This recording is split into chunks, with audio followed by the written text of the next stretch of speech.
अस्सलाम वालेकुम to all my dear friends, welcome back. और आज की वीडियो में हम इंडोर एसी की इंस्टॉलेशन सीखेंगे। जी हाँ, तो ये लगाना बहुत आसान है, आप खुद भी लगा सकते हैं और सीख के आप पैसे भी कमा सकते हैं। जी हाँ, तो इसके लिए सबसे पहले आपको एसी की लंबाई चौड़ाई मालूम होना बहुत ज़रूरी है ताकि आपके पास मेजरमेंट्स हो। और मेरे पास एसी की जो चौड़ाई है, लंबाई है, वो है 38 इंचज़ जो है ना इसकी लंबाई है, और 1 फीट जो है इसकी चौड़ाई है। यानी मैंने अब इन दोनों को मैंने पेपर पर ड्रा करके आपको समझाने के लिए ड्रा किया ताकि आपको इजीली समझ आ जाए। 38 इंचज़ है और इसका सेंटर पॉइंट 19 इंच लेफ़्ट और 19 इंच राइट, दोनों साइड पर इसका सेंटर पॉइंट 19 हुआ।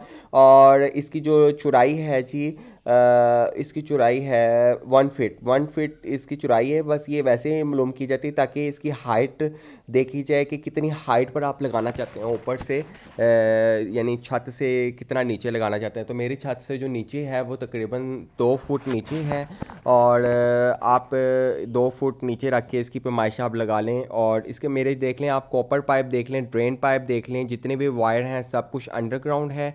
और मुझे इसमें फ्लेयर भी डालना पड़ेगा। अब मेरी जो वाल है 12 फुट है, तो इसका जो सेंटर पॉइंट है 6 फुट हुआ। तो अब मेरा जो ब्रैकेट है जिसके ऊपर हमने एसी को हैंग करना है, इसकी भी पैमाइश ले लेनी है। 52 सेंटीमीटर्स है, तो 52 सेंटीमीटर्स का जो हमने इसका भी सेंटर पॉइंट निकालना है। तो 26 सेंटीमीटर्स लेफ़्ट और 26 सेंटीमीटर राइट एसी के। और इसकी जो वाल के ऊपर जो करनी है, यानी 6 फुट से लेफ़्ट और राइट दोनों तरफ 26 सेंटीमीटर्स होना ज़रूरी है। इससे आपका एसी पूरी वॉल पे बिल्कुल सेंटर नज़र आएगा और अच्छा भी लगेगा।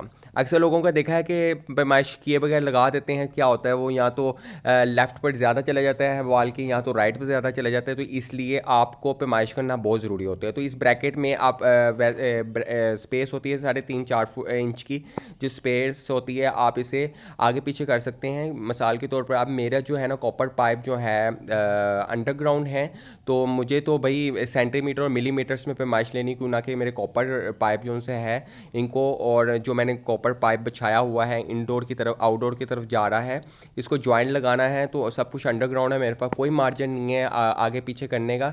तो मुझे पैमाइश जो सी फुल एक्यूरेट करनी है। ठीक है, आप समझ गए। ठीक है, उसके बाद जो है ना आप एसी की ब्रैकेट को उतारें। मैं आपको इस ब्रैकेट के बारे में बताता हूँ कि इस ब्रैकेट को लगाने के लिए आपको कौन कौन सी चीज़ें दरकार होती हैं। अक्सर लोग जो उनसे होते हैं स्टील का कील लगा देते हैं, तो मैं आपको इसके कुछ लोगों की बातें इसलिए बता रहा हूँ ताकि आपने ये काम बिल्कुल नहीं करना। स्टील के कील लगाने से कल को अगर आपको एसी का आगे पीछे करना पड़ जाए, या आपसे गलत इंस्टॉल हो जाए, या आपने एक रूम से दूसरी जगह रूम में शिफ्ट करना है, तो आप बिल्कुल नहीं कर सकते। अगर करेंगे तो आपकी ब्रैकेट ख़राब हो जाएगी और उसकी अलाइनमेंट ख़राब हो जाएगी। सबसे पहले बेहतरीन है, आपके लिए ड्रिल मशीन चाहिए, और रावल प्लग्स और बोल्ट होते हैं वो आप लगाएं। ठीक है, और इसके बाद आप इसका सेंटर पॉइंट प्लेट का मैंने निकाला था 26 सेंटीमीटर्स लेफ़्ट और राइट। अब हम जो है ना इस वॉल पर रख के 6 फुट यानी इसका सेंटर पॉइंट था, तो हमने इसको बिल्कुल सेंटर पॉइंट पर मार्किंग कर ली है। ठीक है, इस प्लेट को उधर रख देंगे। रखने के बाद हम इसका लेवल कर लेंगे। और हाँ, मेक श्योर कर लीजिएगा कि आपका ब्रैकेट का लेवल जो सा है कुछ मिली सेंटीमीटर्स कह लें, कुछ यानी कि जो मेरा लेफ़्ट हैंड है, लेफ़्ट हैंड राइट हैंड वाली साइड पर मेरा ड्रेन है, तो जिस तरफ आपका ड्रेन है उस तरफ आप थोड़ा सा डाउन कर लें, ताकि वो जो ड्रेनेज वाटर है जो इसके एवेपोरेटर से जो गिरता है वो सारा ड्रेन प्रॉपर जो है ना ड्रेन हो जाए। अक्सर लोग जो से है इसे अप डाउन कर देते हैं, जिसकी वजह से आपका ड्रेनेज जो सा है ड्रेन में नहीं जाता, तो लीकेज होती है। ठीक है, आप उसके बाद ड्रिल मशीन मैंने इस्तेमाल कर रहा हूँ। ड्रिल मशीन के नीचे एक डस्ट कलेक्टर भी मिलता है, लेकिन मेरे पास डस्ट कलेक्टर नहीं था, बट मेरे पास मैंने नीचे कागज़ रख लिया। थोड़ा सा मुझे मुश्किल ज़रूर हुआ था, लेकिन इससे ये हुआ कि मेरा जितनी भी डस्ट है वो मैंने कलेक्ट कर ली इस कागज़ पे, और फिर बाद में मेरी डस्ट इर्द गिर्द नहीं फैली। ठीक है, अब हमने रावल पोल्ट्स और प्लग्स वगैरह हमने लगा दिए हैं और स्क्रू से टाइट कर दिए हैं। और इसके बाद हम इसका दोबारा लेवल चेक करेंगे और चेक कर लेंगे कि हमारा लेवल सीधा है। टाइट करने से पहले लेवल ज़रूर चेक करना है ताकि हमें पता लग जाए कि हमारी ब्रैकेट सीधी लगी है या नहीं। ब्रैकेट लगाने के बाद मैंने अपने इंडोर को हैंग कर दिया और इंडोर के पाइप और जो आउटडोर से पाइप आ रहे हैं अंडरग्राउंड, मैंने इसके ऊपर मार्किंग कर ली है कि मेरा कॉपर का पाइप कहाँ कहाँ आ रहा है। मुझे आइडिया हो गया मेरे कॉपर के पाइप यहाँ आ रहा है और मैंने यहाँ से कटिंग करनी है। और मैंने ट्यूब कटर जो सा है इसकी मदद से मैंने इस कॉपर पाइप की कटिंग करनी है। ये टूल मिलते हैं, इन्हीं के इस्तेमाल से ही आपने सारा काम करना है। और इस ट्यूब कटर को बहुत आराम आराम से घुमाइएगा और फुल टार्क नहीं डालना। अक्सर लोग टार्क डाल देते हैं जिसकी वजह से पाइप बेंड हो जाता है और ख़राब हो जाता है। तो इसके लिए आपने बहुत स्लो स्लो से आपने इसको 360 डिग्री के एंगल पर रोटेट करना है, और क्यों ना कि इस पाइप अगर बेंड हो जाए तो ख़राब हो जाता है। और इस ट्यूब कटर से की मदद से मैंने इन दोनों पाइपों की जहाँ जहाँ मेरी मेजरमेंट्स आ रही थी मैंने उसको कटिंग कर लिया है। तो अब हम इसको फ्लेयर डालेंगे और हम देखते हैं कि फ्लेयर कैसे डलता है। तो फ्लेयर अब डालने से पहले सबसे पहले इन फ्लेयर नट्स को ज़रूर डाल दीजिएगा। अक्सर लोग भूल जाते हैं फ्लेयर नट्स डालना, तो फ्लेयर डालने के बाद याद आता है जी फ्लेयर नट्स तो डाले ही नहीं। तो फ्लेयर नट डालनी है अब हमने, और डालने के बाद अब हम इसमें फ्लेयर डालेंगे। फ्लेयर सेट मिलता है और इसको फ्लेयर्स डालने के बाद हम इसको आउटडोर का काम करेंगे। फ्लेयर सेट डालने के बाद नॉच प्लायर के थ्रू इसके ऊपर एच को नॉच प्लायर से रोटेट करें ताकि इसकी गुलाई प्रॉपर हो जाए और इसकी सरफेस प्लेन हो जाए।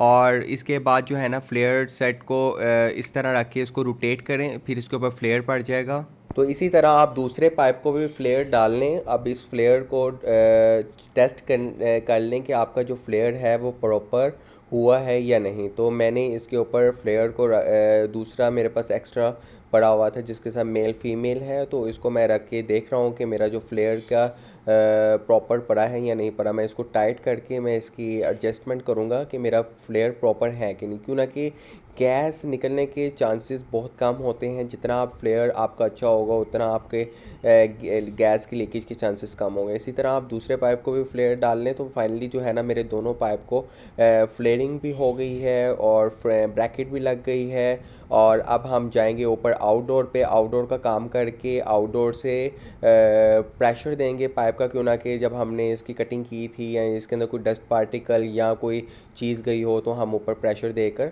इसको क्लीन कर सकते हैं। तो उसके बाद जो है ना ये मेरे कॉपर पाइप हैं जो छत पर आ रहे थे, मैंने इसको स्प्रिंग बैंगल के थ्रू इसकी गुलाई करनी है। हाथ से बिल्कुल बेंड नहीं करना है क्योंकि बेंड करेंगे तो इस कर्व क्रैक हो सकता है, क्यों ना कि हार्ड होते हैं पाइप। और स्प्रिंग बैंगल से आप करने से आप इसकी किसी भी किस्म के एंगल बना सकते हैं। और मेरे पास दोनों पाइप के स्प्रिंग बैंगल्स हैं, यानी कि छोटे साइज़ का भी बड़े साइज़ का भी है। और अब जो है ना हम इसके इंडोर को आउटडोर को जो पाइप आ रहे हैं इसमें फ्लेयर डालेंगे एज इट इज़ वैसे जैसे हमने इंडोर के फ्लेयर्स डाले थे। तो जैसे हमने इंडोर के फ्लेयर्स डाले थे इसी तरह आउटडोर के फ्लेयर्स डालने हैं। सबसे पहले फाइलिंग कर लें, उसके बाद नॉच प्लायर्स के थ्रू उसको घुमा लें, इसके एजेस स्मूथ कर लें, फिर फ्लेयर डाल लें। एज इट इज़ वही प्रोसीजर है। और इसके बाद हमने इन दोनों पाइपों को प्रेशर देना है 410। मेरे पास गैस ही मैंने इसका प्रेशर दे दिया ताकि इसके अंदर कोई डस्ट पार्टिकल या कोई चीज़ गई है तो वो क्लीन हो जाए और नीचे से गैस जो सी है वो पाइप ओपन है और वहाँ से गैस रिलीज़ होगी। माइनर सा प्रेशर देना है तो आपका पाइप साफ़ हो जाएगा।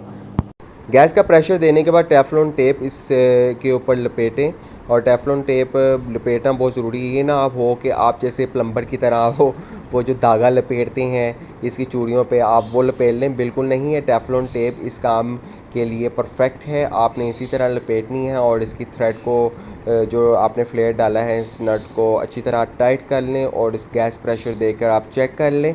जिस तरह हमने आउटडोर के हमने फ्लेयर नट की टाइटनेस की है इसी तरह इंडोर की भी फ्लेयर नट टाइट कर लें और आपका ये हो जाता है कंप्लीट वर्क। और इसकी 220 की सप्लाई और कंट्रोल जो उसके ऊपर आउटडोर से जो वायर आई है उस वायर को आप जोड़ दें, कनेक्ट कर लें इंडोर के साथ। और इसकी वीडियो के बारे में मैं नेक्स्ट वीडियो में बताऊंगा कैसे इसकी कनेक्शन किए जाते हैं।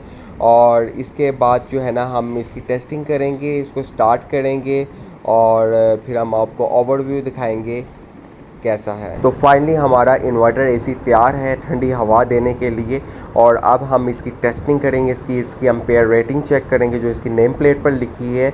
और अभी हमने इसको स्टार्ट कर लिया है और हाँ ठंडी हवाएं देना शुरू कर दिया। और हमने इस रिमोट को हमने इस वॉल के साथ स्क्रू के साथ इसका पॉकेट मिलता है इसमें हैंग कर दिया है।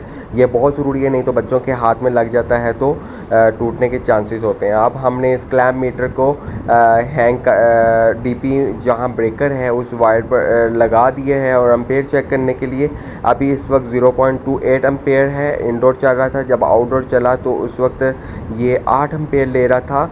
और क्योंकि ऊपर फर्स्ट फ्लोर था, बहुत ज़्यादा गर्मी थी और गर्म द्वारें थी, इस वजह से तकरीबन अप्रॉक्सीमेट 2 आवर्स लगे इसको कूलिंग मेंटेन होने के लिए, और 5 से 10 मिनट लगे। ये स्टार्ट हो गया। फिर मैंने इसके एम्पेयर चेक किए और ये एम्पेयर 8 ले रहा था। फिर पहले तो मैं बहुत परेशान हुआ कि 8 एम्पेयर इज़ टू मच।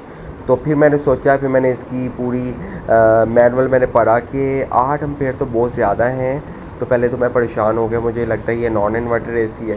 फिर जब मैंने इसकी पूरी हिस्ट्री पढ़ी तो इसमें ये देखें 4 एम्पेयर पर आ गया है। 8 एम्पेयर से 4 एम्पेयर आहिस्ता आहिस्ता जो सा है ये 2 एम्पेयर पर आएगा। अभी ये 5 पे जा रहा है, जब कूलिंग मेंटेन होगी तो 2 पर आ जाएगा। Thanks for watching, don't forget like and subscribe my channel. अल्लाह हाफिज़। आई होप कि आपको इस वीडियो से बहुत ज़्यादा नॉलेज मिला हो। मैंने बहुत ब्रीकी से छोटी छोटी चीज़ें हम आपको बता रहे हैं ताकि आप सीखें और सिखाएँ। अल्लाह हाफिज़।